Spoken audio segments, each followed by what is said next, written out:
Welcome back for our second week of our Ask the Vet segment, a chance for you to email us your questions, what you would like answered about your pet maybe. Joining us today is Dr. John Faught. He's the medical director of the Firehouse Animal Health Center, and we got a great response last week. So we're going to get to some of those questions. But first, if you could introduce us to your friend. This is Walter. Walter was a rescue dog that got a new owner about a year ago and ended up with kennel cough pretty shortly after getting out of the shelter environment, and actually got really sick with that. So he's all well now, but we decided to bring him on the show. And for those of you that are adopting a pet from an animal center, I assume kennel cough is pretty common. It is. It's a really contagious thing, and kennel cough is kind of a big syndrome that really includes a lot of different elements to it that can cause this contagious cough. Some are bacteria, some are viruses, and so it's usually a relatively self-limiting thing, and they get over it quickly, but Walter was kind of one of the exceptions to that rule that got really sick. Well, while we're talking about stray dogs, a timely question came into us, and it's what are the dangers of stray animals and pets that they have to extreme cold like we've been experiencing lately? Yeah, obviously not much of an issue in Austin with most of our pets, but with the cold weathers we're seeing, you know, frostbite, things like that have been a bigger issue. And, sure.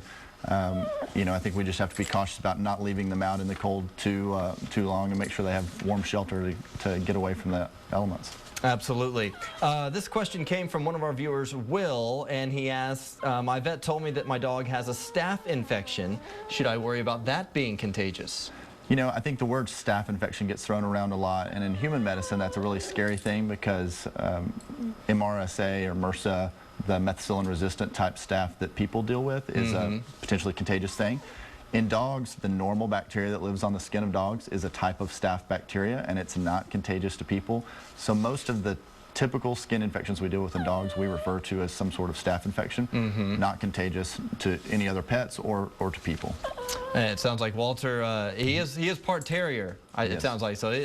He may want to play, although he's yawning right now. Get out of here. Another question. This one is about a cat. It comes from one of our viewers, Sandy, and it asks, her cat has a black debris always on his chin. What exactly is that? That's actually a pretty common thing that we see with some cats, and it's the black debris is usually a keratinization, and so cats actually get what we call is feline chin acne, and it really is kind of like acne in people. It's the pores there get clogged with this keratin debris, and they get almost these blackheads. They can actually get infected and irritated, and cats are meticulous groomers, so they usually do a good job of cleaning themselves, but that's a really tough spot for them to get. Yeah. So there are some things that we can do to try to kind of prevent that from happening and also treat it, just kind of help them keep that area clean. Interesting. Cat acne. Never heard of that before. Well, if you have questions that you would like us to ask the vet, you can always email them to us at AskTheVet@KXAN.com. We will try to get them on with Dr. John Faught again from the Firehouse Animal Health Center. Thank you so much for joining us. Walter, good to meet you. Thanks for having us. All right.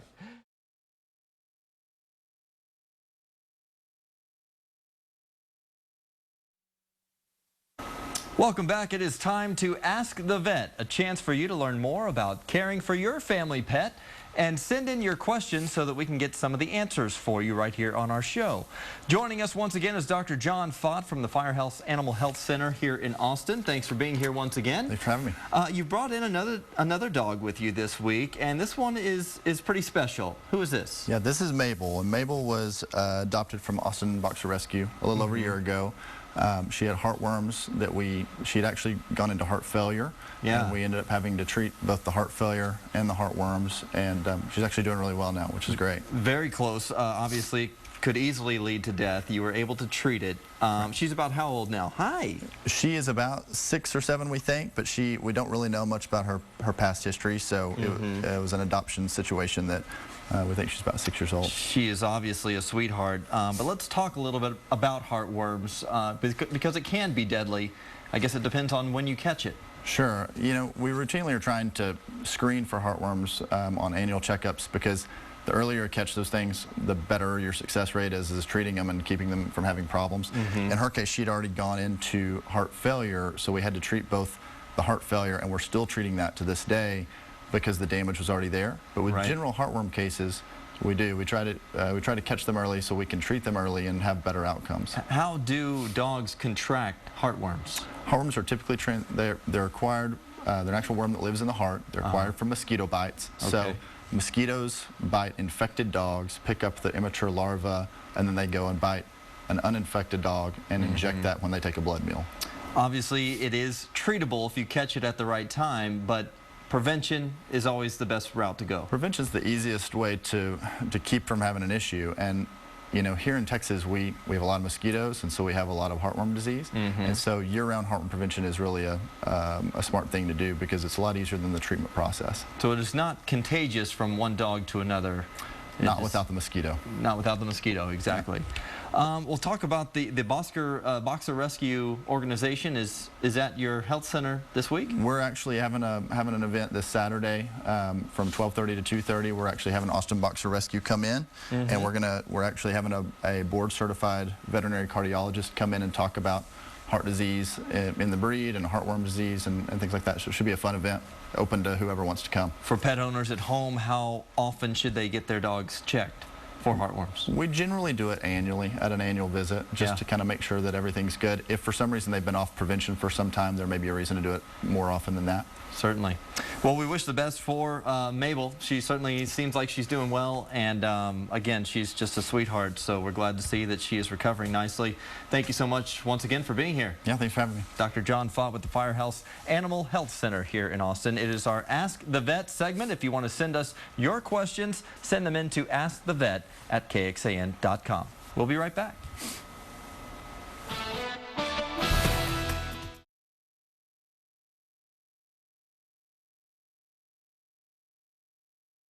To keep your dog feeling like a champion, each week we like to Ask the Vet, a segment dedicated to your pet's needs with answers to your questions. And joining us once again is Dr. John Faught from the Firehouse Animal Health Center right here in Austin. Thank you so much for being here once again. Thanks for having me. And you always bring a friend. Yes. So who did you bring today? This is actually my personal dog. This is Gage. He's turning 13, so I thought it would be a good thing to talk about some arthritis stuff because he's been slowing down a little bit. He's a little camera shy right now. Yeah. This may be his first time on camera. So 13 years old, he's lived a pretty long life. He's done really well. He's done really well. So we're talking today a little bit about arthritis and how that can set in, especially in older dogs. Sure. Yeah, we're seeing more age-related ailments with dogs because they're, well, and cats too, because they're living longer lives. We're taking better care of them. Yeah. So we're having to deal with a lot of the things that come with age, and arthritis is one of those things we're seeing a lot. At what time do you kind of see it start to set in, and where do you start to see it set in? It can, typically what we see is dogs have and cats have more trouble kind of getting up and moving. So a lot of times it's kind of their hips that are the areas that it shows up first, but it can affect any joint. Arthritis is a disease of the joint, so it can affect a lot of different joints. The hips are the ones that we tend to see most commonly. Age-wise, that ranges the spectrum. We see some dogs that don't have any real issues until they're way later, and then some, for whatever reason, they start having some issues with arthritis earlier in life. So as an owner, best things to look out for, kind of trouble getting up and down, as you mentioned? Yeah, I think if you notice that your pets are doing things a little slower than they used to, I think we naturally want to say, yeah, they're just getting older, but sometimes that part of getting older creates some arthritis, things that we can do something about and turn the clock back a little bit for them. Is there anything preventative you can do ahead of time, and then what are some treatment options once you notice that they have that? Sure, from a prevention standpoint, keeping them in a good healthy weight and not letting them get overweight is really advantageous. The other things, natural things like glucosamine, chondroitin, all those things are helpful in the early stages. Once they have arthritis and have pain and discomfort, there's a whole slew of new things, medications, anti-inflammatories, other types of pain medications. There's things that create extra synovial fluid to help to lubricate their joints. Stem cell transplants, acupuncture, all those things are being done now. And you mentioned it also, you could see it in cats, similar symptoms? Sure. I mean, I think realistically, any aging mammal, we actually treat arthritis in horses and cows and cats. I mean, I think that it's definitely a a growing trend with aging animals. Wonderful. Now, you, speaking of animals, we have a few that are about to walk on our set here. It looks like the penguins may have wandered off from the SeaWorld exhibit in the other side of our studio. So, hey guys, Looking what's for going a place on? to go. Yeah, so that we took Gage away so that he didn't go crazy when the penguins walked across the stage. But have you seen any of the arthritis symptoms in Gage?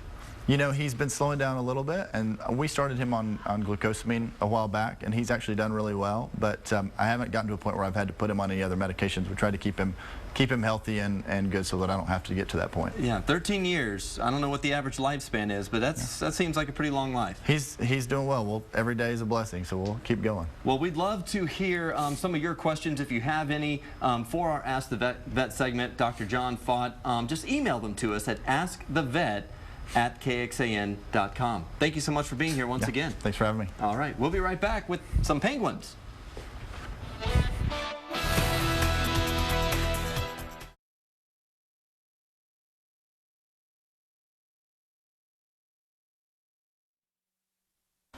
Welcome back. It is time for our Ask the Vet segment, where every week we ask some of the questions that you may have to better care for your family pet. And joining us once again is Dr. John Faught from the Firehouse Animal Health Center in West Austin.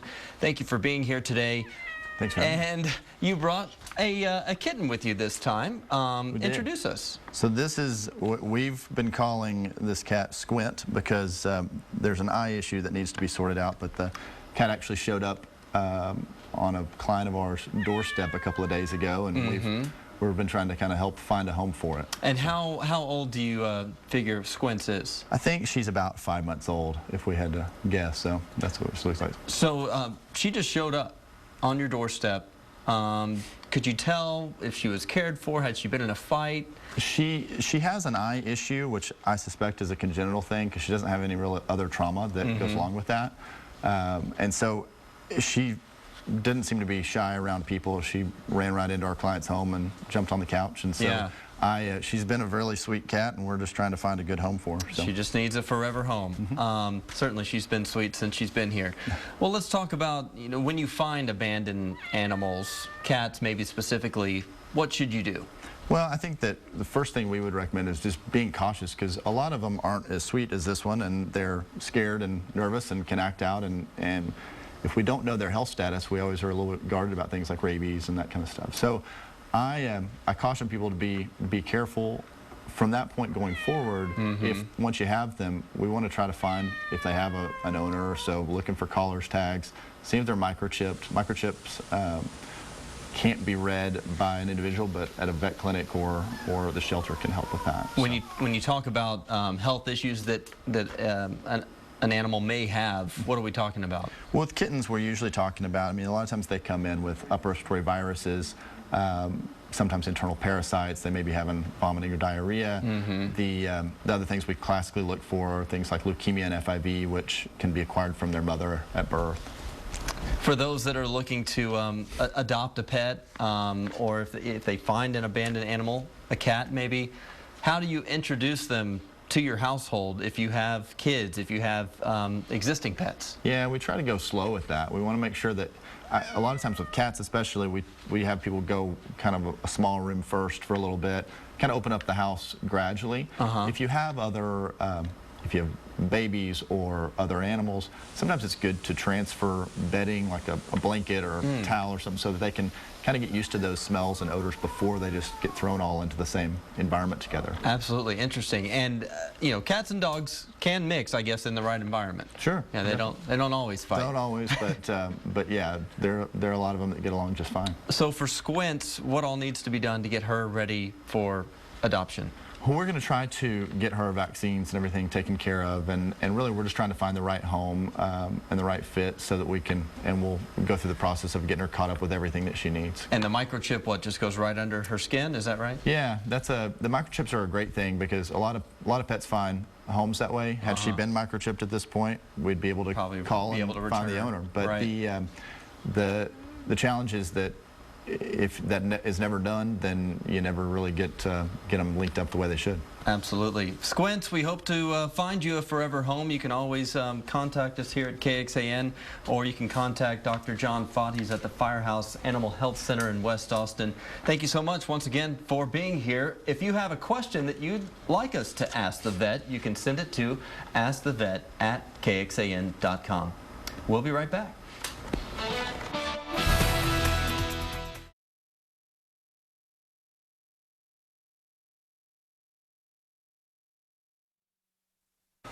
Welcome back this afternoon. It is time to Ask the Vet. Dr. John Faught is here from the Firehouse Animal Health Center right here in Austin to answer some questions that you may have about caring for your own pet at home.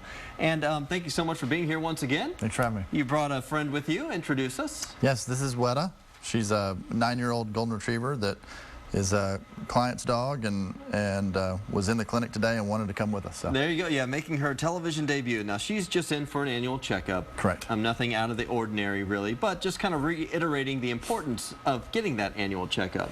Sure. Yeah, we do.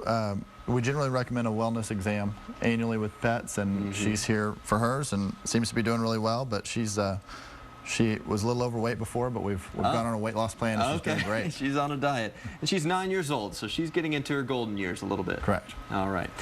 We do have a question from one of our viewers that we wanted to ask you. This is from Charlie, and his question is, he has a 2-year-old American Eskimo that's been chewing and pulling on a toenail on the inside of her leg. It's the claw a couple inches up from her paw. That's the dew claw. Correct.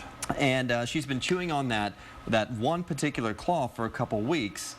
What's your advice to him? If it's just the one claw, and the dew claw being the one that's not really a weight-bearing digit, usually what happens is that there's some sort of trauma, or either the nail gets split or torn, or sometimes there's even an infection that can occur at the base of the nail. If dogs are chewing at multiple nails, then we think about other things like allergies or something going on. But if it's just one nail, my guess is there's something going on with that claw, whether trauma or infectious, that may be the cause. Yeah, best to get that one particular nail checked out. Yeah, if it's been going on as long as it has, it may be worth checking out, because if there's an infection, and especially from licking and that kind of thing, it can be an area for that to persist. Okay. Of course, spring is right around the corner, and we know that can bring out the fleas. Correct. When does that season officially really get going? You know, we get this question all the time, and there's not really a flea season. Okay. We know that humidity and temperature affect when fleas hatch, so you tend to see more in the springtime and that kind of time, but the reality is that fleas, the adult fleas, live on their pets, and when it gets cold outside, the pets come inside, and so do the fleas, and they tend to live just fine. How do you know if your pet has fleas? What are the signs to look for? Well, I think we always think of the itchy dog as the dog with fleas, and in Austin we see a lot of dogs that are itchy for reasons other than fleas, like allergies and things like that. We also assume that if they're not itching, they don't have fleas, but that's not necessarily true either. And so we see both, we see dogs that come in and they're itching, and we look for fleas, and you want to try to get down to the base of the hair. We tend to look around the base of the tail and on the belly where there's less hair, and you can see little black things. They are visible, but they're small. And you can actually use a little flea comb to help find them. And we're seeing some video of that right there. They also jump around. What makes them so difficult to get rid of? Well, they're hardy little creatures, to be honest. I mean, they are, you know, I was doing some flea research. We were talking about how fleas can jump 150 times their height. So it'd be like a human jumping over buildings. They can eat 15 times their weight every day in a meal. Wow. And they lay 20 and 30 eggs a day. And that's the real problem for getting rid of them, is that they are reproducing so fast that unless you're using long-term products, we've really got to cover for more than just that one flea that we see at a time. So where do you start to get rid of them? We usually, you know, when I was growing up, we had a lot more environmental control because there weren't very many good products available, so you had to do a lot more bombing the house, spraying the yard, doing that kind of stuff. Now we have such great products, whether they're shampoos or topicals or oral flea prevention products, and so we generally recommend people find good products to use with the pets, and then you don't have to do nearly as much environmental control. And is it a one-time thing, or do you have to kind of work at it over time to get rid of them? Most of these products work really well, but they will kill the the fleas that are on the pet immediately, but then they're going to help prevent the new ones from coming. So as that cycles through, you generally get rid of them over time. So we generally recommend that they be on some sort of prevention on a monthly basis. Tips for flea prevention for your pet. Dr. Faught, thank you so much for joining us once again. If you have a question that you would like us to ask the vet, you can send us your question to AskTheVet@KXAN.com. Thank you so much for being here once again. Thank you. Appreciate it. We'll be right back.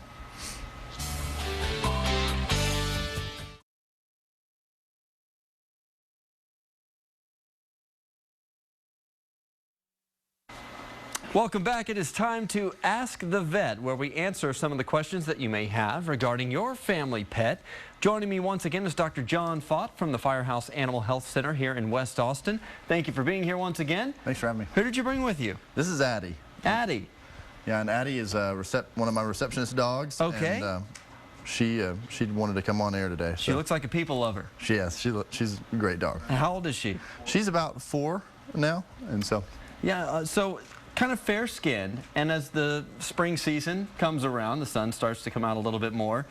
Interesting, you can actually put sunscreen on dogs. That's correct. Some dogs, not many dogs need sunscreen, but dogs like this, she's got a really thin coat and her skin's really exposed on her nose and ears, and so as spring comes on, we worry more about sunburn, and some dogs can actually use sunscreen. Yeah, so that's a thing that they actually need. Not only can you do it, but they need it. Correct. Interesting. Yeah. So what other, dogs do you recommend? Is it just their ears and their nose? What do you need to look out for? Really, the short-haired areas. Some dogs you'll see that lay on their belly all day. If their belly doesn't have any hair on it, then they can get sunburn. If the dogs are getting sunburn, we want to try to use a sunscreen, and we want to try to use something that's safe for the dogs. So we try to steer people kind of towards the children's sunscreens for people. There's actually some dog sunscreens available, but children's sunscreen works just fine too. Anything to watch out for as far as sun exposure? Well, as far as the sun exposure, they can develop little melanomas just like in people. So there are sometimes we see that in dogs. As far as the sunscreens, we do want to be cautious about certain products that have zinc oxide in them. Zinc can actually be detrimental to dogs, so they can actually cause red blood cell destruction if they ingest it. So that's why we try to find a safe product for them. And go with the kids' sunscreen products. That's probably the best way, or just try to find something that doesn't have zinc oxide, but most of the children's don't, so if they ingest it, it's not going to be a big deal for them either. Well, we like to take some questions from our viewers, and last week we were talking about some flea products and how important flea prevention was, especially again with spring coming back around. Maybe the fleas are a little bit more active. One of our viewers wants to know if you should change flea products periodically. Yeah, that's an interesting question, and one that comes up periodically. It's we know that when you talk about livestock that have intestinal parasites, they need to change products routinely because they'll develop resistance if they don't. We don't really do that with fleas as much. There's a lot of products available, but most of the products work really well, and resistance is something that just now is kind of being talked about as far as fleas go. I believe there probably are pockets where there is some of that, but there's not.